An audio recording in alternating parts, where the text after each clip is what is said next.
Bulletin का आगाज करेंगे। सबसे पहले आपको बताएं, पीटीआई खैबर पख्तूनख्वा के इख्तलाफात शिद्दत इख्तियार कर गए। एमएनए आतिफ खान भी बोल पड़े। वजीर आला खैबर पख्तूनख्वा अली अमीन गंडापुर के बयानात की तहकीकात का मुतालबा कर दिया।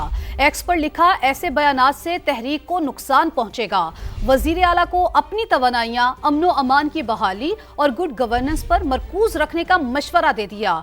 अली अमीन ने असद कैसर, आतिफ खान और शहराम तरकई को साजिशी करार दिया था। पीटीआई खैबर पख्तूनख्वा की सदारत अली अमीन से जुनेद अकबर को मुंतकिल होने के बाद इख्तिलाफात शिद्दत इख्तियार कर गए। वजीर आला और तैमूर सलीम झगड़ा में भी इख्तिलाफात के चर्चे हैं। स्पीकर केपी असेंबली बाबर सलीम स्वाति और आजम स्वाति एक दूसरे के मद्दे मुकाबिल हैं। पार्टी के अंदर बैरिस्टर सैफ के खिलाफ भी आवाजें अब बुलंद हो रही हैं। मजीद बात होगी, ब्यूरो चीफ महमूद जान हमें ज्वाइन कर रहे हैं। महमूद साहब, कौन कौन क्या क्या कह रहा है, किस किस के मद्दे मुकाबिल खड़ा है? जी, एक बात बड़ी हैरान कुन है इस सारे मामले में कि एक जो सूबे के जो हुकूमत चलाने वाले लोग होते हैं तो उनकी कोशिश होती है कि किसी भी तरीके से पार्टी के अंदर इख्तिलाफात को ख़त्म करके और आगे जाया जाए और पार्टी को चलाया जाए, हुकूमत को चलाया जाए। लेकिन इस वक्त हैरत इस बात की है कि जितने भी तनाज़ात हैं उनमें ज़्यादातर में एक फ़रीक ज़रूर वज़ीर आला खैबर पख्तूनख्वा अली अमीन गंडापुर हैं। और वो ऐसे मामलात भी इस वक्त सामने लेके आए हैं जैसे कि इन तीन लोगों का नाम है कि ये साजिशी हैं।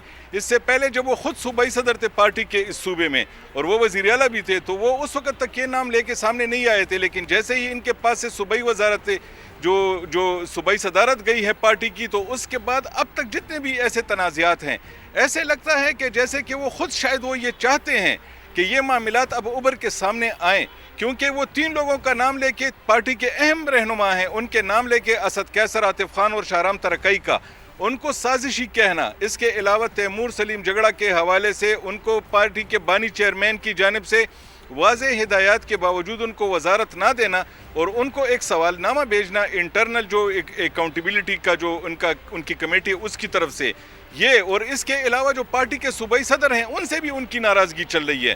हालांकि उनका और इनका राजीनामा हो चुका था और ये फैसला हो चुका था कि इन्होंने तो जुनैद अकबर को सूबाई सदर के तौर पे तस्लीम कर लिया है, लेकिन इसके बावजूद भी वो नाराज़ हैं क्योंकि उन्होंने आतिफ खान को एक बार फिर पेशावर रीजन का सदर बना दिया। इसके अलावा स्पीकर और आजम स्वाति की आपस में चल रही है। बैरिस्टर सैफ जो हैं वो इस वक्त पार्टी के कारकुनों के निशाने पे हैं क्योंकि उन्होंने काटलंग में एक ऐसा बयान दिया था जिसका फ़ायदा ये समझते हैं कि ये वफाकी हुकूमत को जा रहा था और इदारों को जा रहा था, तो ये समझते हैं कि ये हमारे जो वो मफाद है उसके खिलाफ है। तो ये देखें 6-7 मुख्तलिफ किस्म के ऐसी इख्तिलाफात हैं जिन्होंने पार्टी को नरगे में लिया हुआ है और ये इस वक्त पार्टी के अंदर मुसलसल टूट फूट पीटीआई के अंदर से यही खबरें आ रही हैं। बहुत शुक्रिया, आपने सारे का सारा मामला बताया।